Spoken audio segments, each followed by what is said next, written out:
What's up, everybody, and welcome to Chapter 8 of Book 1 of the Ranger's Apprentice, the Early Years series, the tournament at Gorlan. We're going to go ahead and get into it. Crowley took the list of names and scanned it quickly, his lips moving silently as he read them. He looked up. "I know these men," he said. He tapped the list lightly with his finger. All of these men are trained in the old Ranger skills, and they hold to the old Ranger code of conduct. "And the new appointees don't?" Halt asked. Crowley shook his head in disgust. Morgarath lobbied to have his own choice as commandant installed, a man named Stilson. He had no particular skills, other than the ability to toady to Morgarath. Since he's been commandant, the Corps has become nothing more than a glorified social club. The members don't train. They don't practice their skills. They don't have any skills, as a matter of fact. They simply enjoy the prestige and power that comes with being a ranger. Halt frowned. How does Morgarath come to have so much influence? Crowley shrugged angrily. He's a senior baron, probably the most senior in the kingdom, and he's highly respected. King Oswald began to depend on him for advice and counsel some years back. The king's old and unwell. Perhaps he thought Duncan was too young and inexperienced to act in as an advisor. Morgarath gradually assumed more and more power as time went by, and the king obviously became more and more accustomed to letting him have his own way with things. He was tired and sick, and I suppose it just seemed easier to let Morgarath make most of the decisions. So why would he try to weaken the Ranger Corps? Halt asked, although he thought he knew the answer. Because the Rangers are loyal to the king first and foremost. They're a powerful force. And if you were trying to assume power in the kingdom, they'd be a major stumbling block. He began by having Nickel, the commandant, accused of treachery and disloyalty to the crown. It was a trumped-up charge, of course, but Morgarath produced witnesses who swore to Nickel's guilt. He was found guilty and banished. Some of the other rangers resigned in protest. Morgarath let them go, then installed his own puppet as commandant. Since then, he's been gradually weakening the Corps. Today, there are probably only a dozen of the original group left.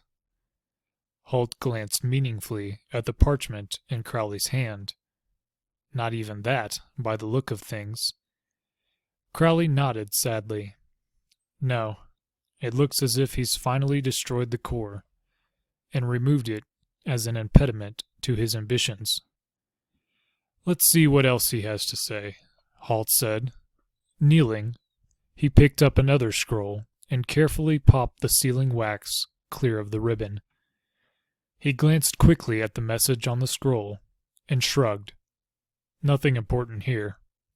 Just an appointment for some Baron Naylor to act as Grand Marshal of the tournament at Gorlan. He looked up curiously. What's that about? The Gorlan tournament is the most prestigious in Araluen. It's held in the first week of 4th month.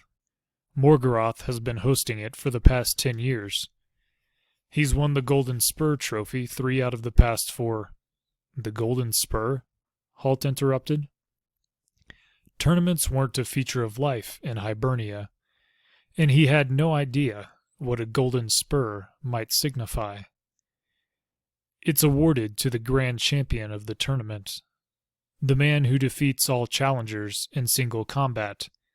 The winner gains enormous prestige. And our friend Morgarath is the current champion? Halt asked. But Crowley shook his head. No. Last year the spur was awarded to a young baron, Harold of Redmont. He knocked Morgarath out of his saddle on the 3rd pass. Halt grunted. I think I like him already.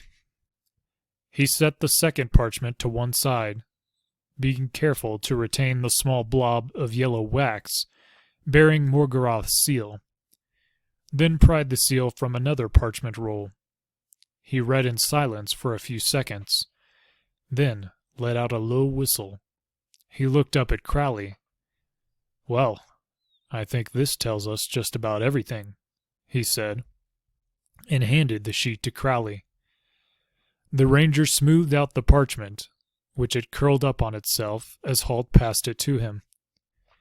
He read the first few sentences, then glanced to the bottom of the sheet, where Morgoth's seal was affixed once more, confirming the identity of the writer. Then he went back to the main body of the message. This time he read aloud. To Sir Aemon of Wild River, from Morgoth, Baron of Gorlan Fief, Lord of the Realm. Aemon, my friend, I'm delighted to inform you that ill feeling against Duncan is growing daily. Our man Tiller is doing an excellent job of impersonating the prince. As we anticipated, the villagers in the north are already alienated by his raiding and looting. Before too long, I expect their resentment will turn to hatred against the real Duncan. At the same time, the nobles are becoming disenchanted with the prince as he continues to jeopardize the treaty between Erluin and Picta. As a result, it's vital that you continue to hold Duncan in Castle Wild River and allow him no contact with the outside world. No one must know he is our prisoner. The time will soon be right for me to convince the king to disinherit Duncan in my favor.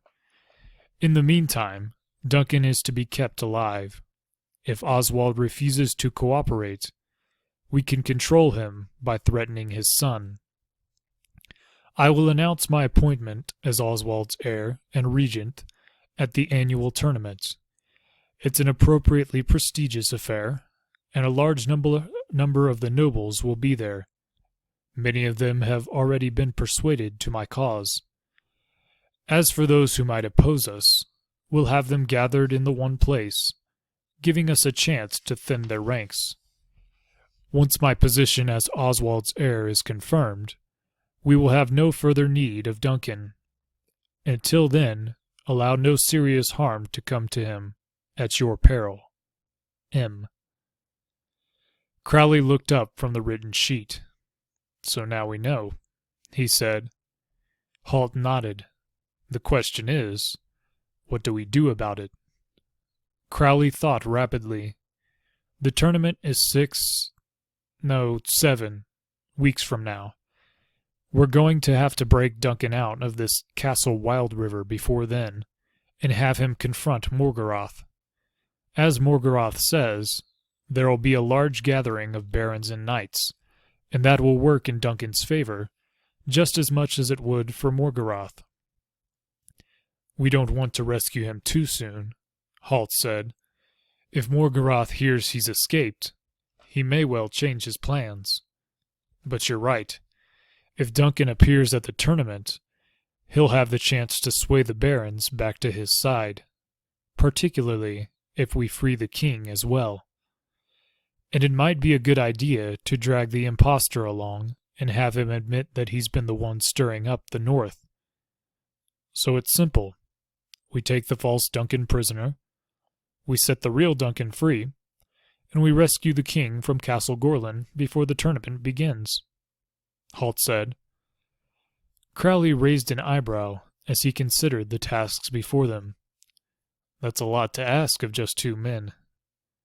Halt smiled grimly and picked up the first dispatch, with the list of discredited rangers' names on it.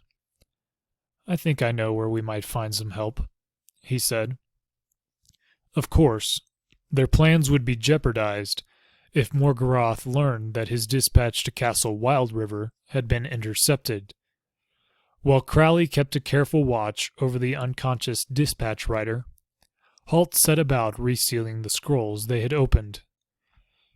He unfastened a small pouch he kept at his belt and took out the contents.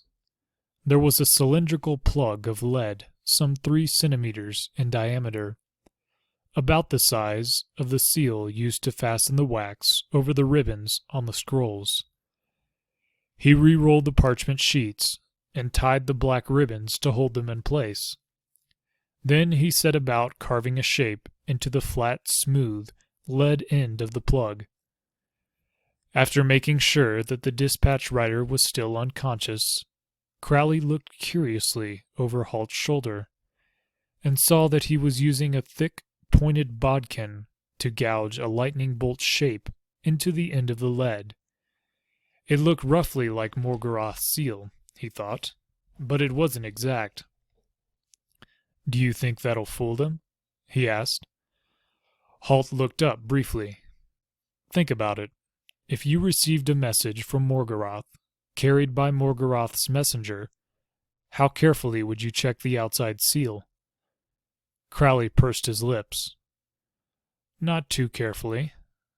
I'd just look to make sure it hadn't been broken. So long as it was in place, holding the ribbon securely, that would be all I'd bother with." "Exactly," Halt said. He gathered the small tablets of golden wax he'd removed from the scrolls and moved to the fire Crowley had lit, began to melt them in a small mold. As the wax grew soft, then liquid, he poured some onto the first of the ribbons, sealing the knot. Then, before the wax hardened, he pressed the fake seal into the hot wax, leaving a fairly credible lightning bolt shape impressed into it. He blew on the wax to cool it and harden it, and studied his handiwork with a satisfied expression.